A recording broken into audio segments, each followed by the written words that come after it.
Sunday AM kitchen. Earlier on, we gave sushi a go, and we didn't do too badly.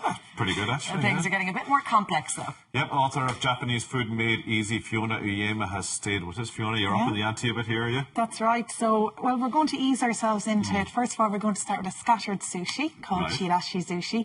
And it's actually quite simple. You really just have your sushi rice on a plate or a serving dish, and then you decorate it.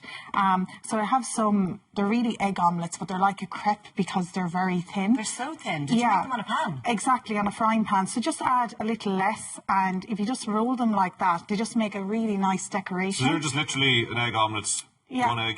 Fried on a pan, really thin. And then you're just going to cut it really thin. And what you get then is these beautiful egg ribbons.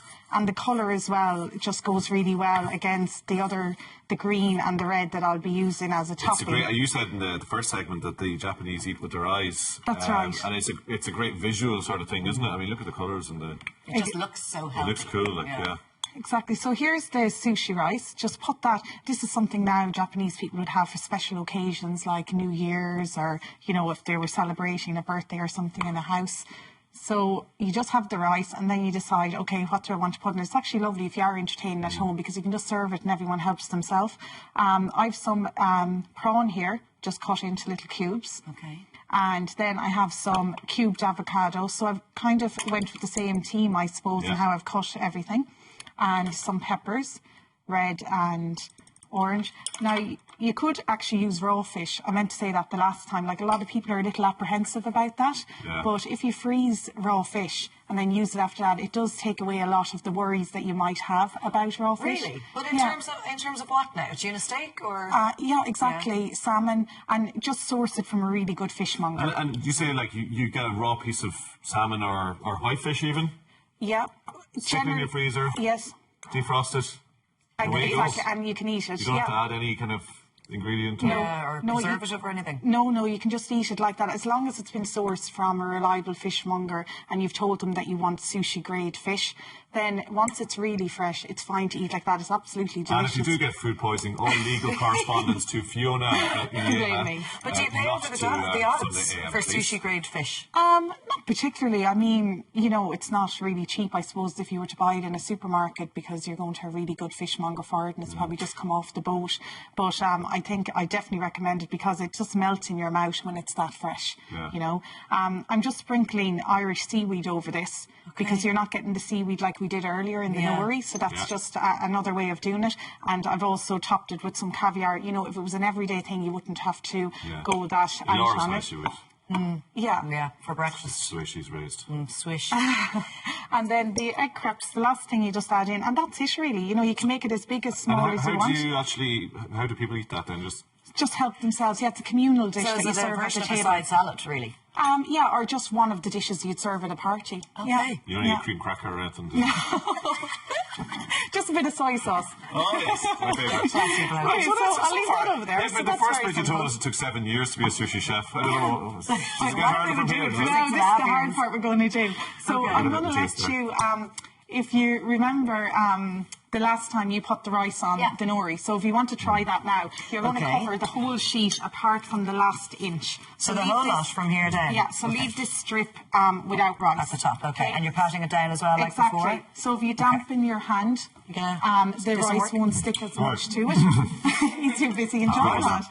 He's having his brunch here. Exactly. So just the nori part furthest away from you, leave about an inch of that strip without any rice on it. So you're using your fingertips and bringing it all across the nori. I'm a huge fan of raw fish when I eat it in sushi, but I just wouldn't have the confidence myself. Yeah, there is a type of fish called fugu, blowfish. I don't know, it's famous in The Simpsons. And a chef, again, has to train for years to cut this, because if they cut it wrong, poisonous leaks out of it. So we're not using that this morning, are we? I think, no, we're not. We're getting a chance here, you know. That's where everybody's reservations come from. Laura's kind of hogging the rice here. Sorry, did I put too much on here? No, that's fine. We have more here. Oh, there you go. Yeah. I didn't realise that about the blowfish. Was blowfish in Finding Nemo? Yeah. Oh, wow, yeah. But it's a particular kind of blowfish. It was an episode of The Simpsons. That's right. So I think it kind of gave sushi a bad name, actually. Well, you're changing that now, Fiona. Yes, I'm saying sushi's good. How's that? Do I need more? Just go down to the end on this side. Okay, we're running out of time. We need to pick up okay, pace. so now we're really just going to finish this, and I'm using a tuna mayo here. Oh, I love tuna. So you put some mayo on yourself, did you? Yeah, exactly. And you can use whatever you want, your favourite ingredient. So just lash in whatever you want. You can use the prawns if you want. Prawns. Just pull them straight. And just pick them across. You pull them straight. All right. Okay. Just so you get. Broke them. And then I'm just going to use a cucumber strip.